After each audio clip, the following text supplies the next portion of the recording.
নমস্কাৰ মই শ্ৰী খগেন শইকীয়াই খগেন শইকীয়া ইউটিউব চেনেললৈ সকলোকে স্বাগতম জনাইছো।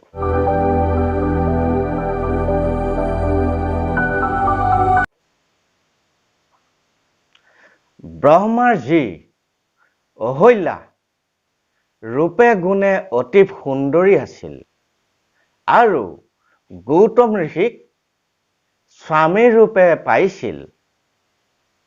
গৌতম ঋষিৰ লগত তেওঁ সুখেৰে সন্তোষে আছিল। নিতৌ ঋষিৰ যজ্ঞৰ কাৰণে যজ্ঞৰ বস্তু যতনাই দিছিল, কিন্তু মনতে তেওঁ সুন্দৰী বুলি অহংকাৰ আছিল। এদিন ঋষি পত্নী অহল্যাই গা ধুই থকাৰ অৱস্থাত স্বৰ্গৰ ৰজা ইন্দ্ৰই দেখা পালে আৰু অহল্যাৰ ৰূপ সৌন্দৰ্য দেখি ইন্দ্ৰ মোহিত হ'ল আৰু ইন্দ্ৰৰ মনত বেয়া বুদ্ধি খেলালে যে অহল্যাক শাৰীৰিক মিলন কৰিব বুলি তেওঁ মনতে পাঙিলে। গৌতম ঋষিয়ে ব্ৰহ্মপুৱাতে সদায় নদীত গা ধুবলৈ যায় আৰু আহি যজ্ঞৰ কাম সমাপন কৰে। এই কথা ইন্দ্ৰই জানিছিল আৰু চেগ চাই আছিল।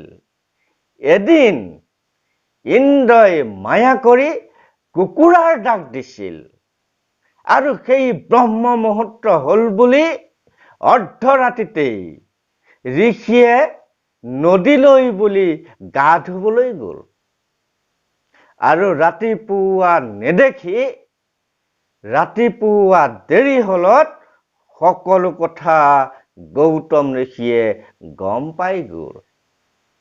ইফালে ইন্দ্ৰই গৌতম ঋষিৰ ভেষ ধৰি ঋষি পত্নীৰ সৈতে মিলনৰ ৰত অৱস্থাত দেখা পাই গৌতম ঋষিয়ে শাপ দিলে যে তই যি যোনিৰ কাৰণে অনৰ্থ কৰিলি, পাপ কৰিলি, তোৰ দেহত 1000 যোনি প্ৰাপ্ত হ।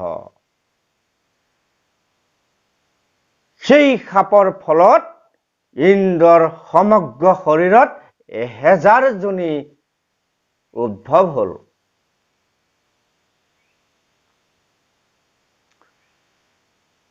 ইন্দ্ৰই বহু কাকুতি মিনতি কৰিলত যোনিৰ পৰা চক্ষুলৈ পৰিৱৰ্তিত কৰিলে। তাৰ পাছত কি হৈছিল জানেনে? তাৰ পাছত অহল্যাক শাপ দিলে যে তই শিলা হৈ থাক। অহল্যায়ো বহু কাকুতি মিনতি কৰিলত ঋষিয়ে ক'লে যে ভগৱান ৰাম জন্মৰ পাছত ৰামৰ পদৰ স্পৰ্শত পুনৰ আগৰ জীৱন ঘূৰাই পাবি। এই বুলি শাপ দিলত অহল্যা শিলা হৈ থাকিল। পাছত ভগৱান ৰাম সীতাক বিচাৰি বনে বনে ঘূৰি ফুৰোতে হঠাতে সেই বনত,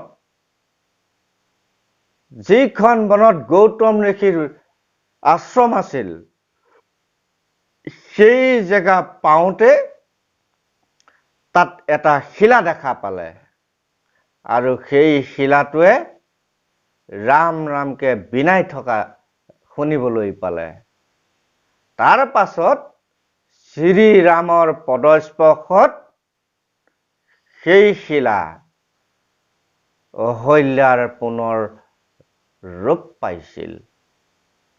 গতিকে ইয়াৰ দ্বাৰাই ইয়াকে বুজা যায় যে নাৰী জাতিক বেয়া দৃষ্টিৰে চাব নাপায়। নাৰীক সন্মান কৰিব লাগে। আনৰ তিৰোতাৰ প্ৰতি বেয়া ভাৱ থাকিবই নাপায়। আনৰ তিৰোতাৰ প্ৰতি বেয়া ভাৱ থকাজনৰ এনে অৱস্থাই হয়। বন্ধুসকল, আপোনালোকে এতিয়াও যদি মোৰ এই চেনেলটি সাবস্ক্ৰাইব কৰা নাই তেনেহলে সাবস্ক্ৰাইব কৰি লওক ধন্যবাদ